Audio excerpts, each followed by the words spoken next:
গত ২১শে জানুয়ারি ছিল আমার ছেলের জন্মদিন।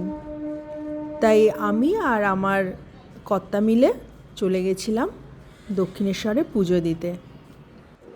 আমার কেন যেন মনে হয় পুজোটা আসলে মনের শান্তি। কারণ মা তো আমাদের সবসময় দেখতেই পান, তার কাছে আলাদা করে গিয়ে তো প্রার্থনা করার কিছু নেই। সে তো জানেন যে আমরা কতটা ভালো আছি, কতটা খারাপ আছি, কতটা পাপ করছি, কতটা পুণ্য করছি, সেই অনুযায়ী উনি আমাদের চালনা করেন। কাজেই মার কাছে গিয়ে প্রার্থনা করা এটা শুধুমাত্রই নিজের মনের শান্তি। তা যাই হোক, যে যেরমভাবেই নিক, আমরা সেদিন চলে গেছিলাম দক্ষিণেশ্বর। ছোটোবেলা থেকেই এই দক্ষিণেশ্বর মন্দিরের সঙ্গে আমাদের একটা অন্যরকম যোগাযোগ আছে। হতে পারে বাড়ির কাছে ছিল বলেই মার সঙ্গে যখনই আসতাম এই দক্ষিণেশ্বর মন্দিরেই আসতাম। বছরে ২বার তো হয়েই যেত। আর এখন ভাবলে অবাক লাগে যে এখন আরও কত কাছে এসে গেছি দক্ষিণেশ্বর মন্দিরের। চাইলেই ৫ মিনিটে আমি চলে আসতে পারি এই মন্দির দর্শন করতে। এইটা সত্যিই একটা বড় প্রাপ্তি আমার জন্য। এই মন্দিরের যে এই যে সহজ সরল পরিবেশ, এইটাই আমাকে ভীষণভাবে টানে। কোনো বাধা নিয়ম নেই, কোনো পাণ্ডাদের দৌরাত্ম্য নেই।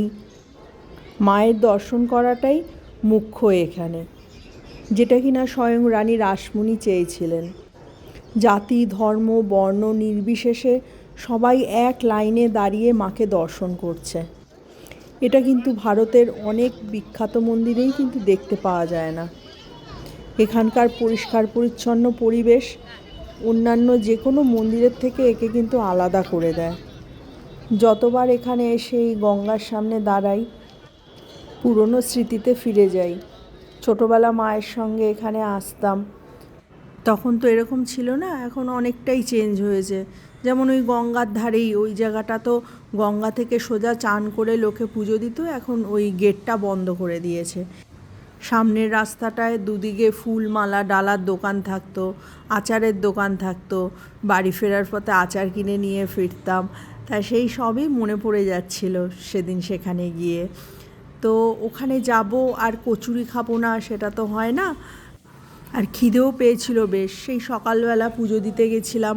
আমার অভ্যেস যে খালি পেটে উপোস করে পুজো দেব। তা সুতরাং খিদেও পেয়েছিল, জলখাবারটা আমরা ওখানেই সেরে নিলাম। আর খুব টেস্টি ছিল, লস্যিটা তো খুবই ভালো ছিল। এখানে আমি মনে হয় লস্যিটা ভালো সেইটাই ঘাড় নেড়ে বলছিলাম। তা যাই হোক, খুব সুন্দর পুজো হলো। আর আপনারা সবাই আমার ছেলের জন্য আশীর্বাদ করবেন, সে যেন মানুষের মতো মানুষ হয়ে উঠতে পারে।